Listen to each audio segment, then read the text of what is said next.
Hello there and welcome back to another video, and today I'm going to be showing my top 5 Doctor Who storylines from New Who. So let's get into it. So this isn't in any particular order at all, it's just how I feel about them, and I just group them into my 5 top favourites. So my first one is the Master returning / the Vote Saxon thing. I think this is really cleverly done, and I think this was the one where it really pushed the boat out in RTD's era, mainly because you had it including in some of the spin-offs.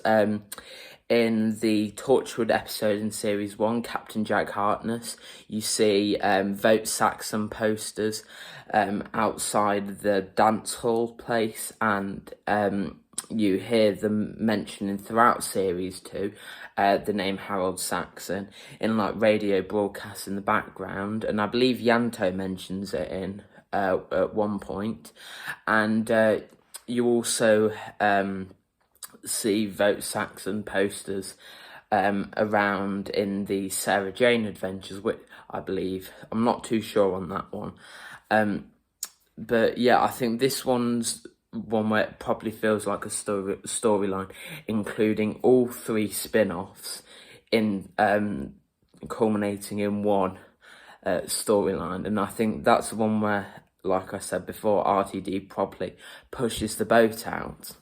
So on to number 2 is my favourite from the first RTD era is So the Planets Are Disappearing. And I think this one has done really well because it is hinted throughout Series 4 that different planets have been disappearing, and in series before, such as Series 2, in Love and Monsters, Clon, where the Absorbaloth is from, that's said to be disappeared. Loads of other planets, and I think it's mentioned in Torchwood and the Sarah Jane Adventures that the bees are disappearing, and that obviously relates to the Kandoka Trail, I believe it is, where all of them are going to the Medusa Cascade, where all the planets and the Dalek Crucible are, and I love how how RTD tied the spin-offs in to the main show, especially with the storylines. I think that is really ingenious, not affecting the plot of their own show, but obviously like giving it little hints to the mother show as like Easter eggs for the people who watch them. I think that one's handled really well, and it has one of the best payoffs in Doctor Who's storyline history, really.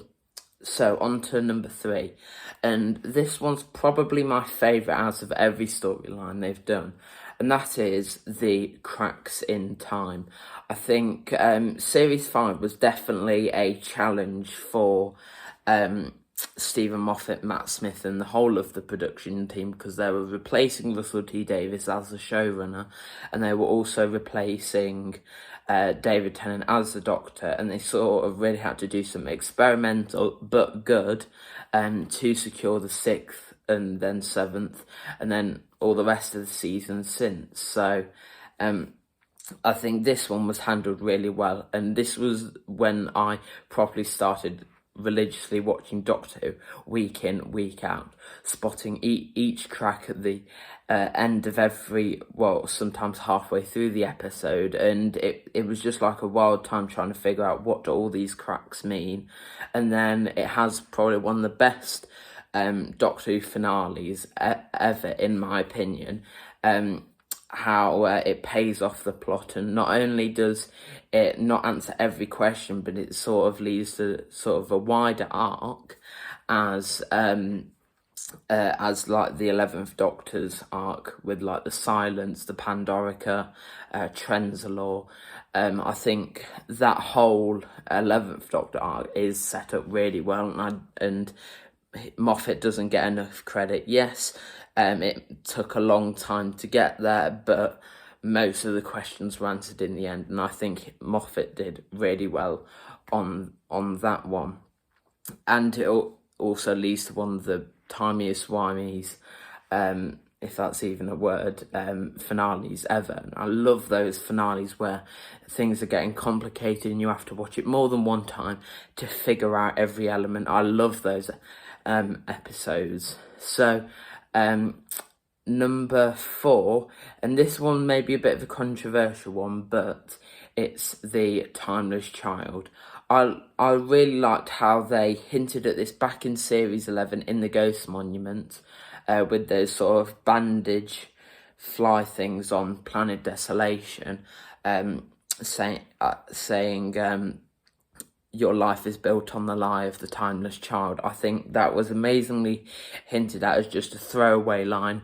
Then obviously they built on top of that. Then in Ascension of the Cybermen, they showed sort of that village. I think it's in Ireland, sort of mirroring the Doctor's journey from the portal all the way back to Gallifrey. And I think that's done incredibly well. And then obviously showing what actually happened, tying it into the classic series.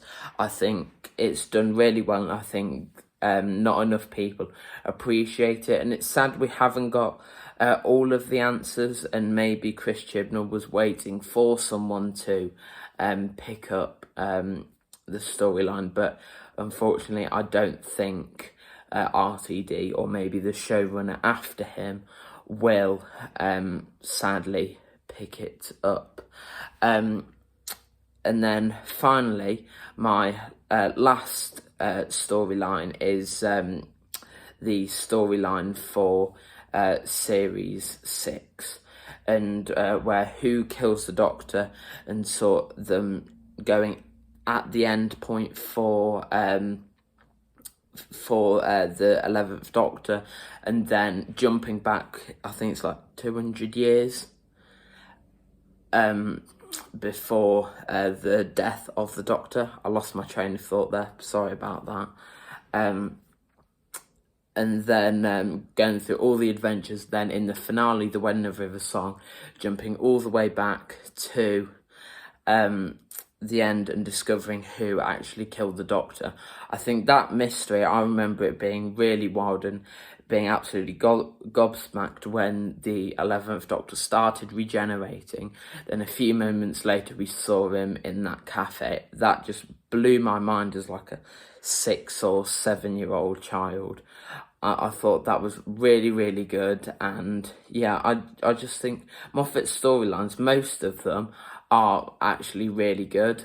But yeah, let me know what your favourite storylines are in the comment section down below. And hit the like button and subscribe, and I'll see you in the next video. Bye!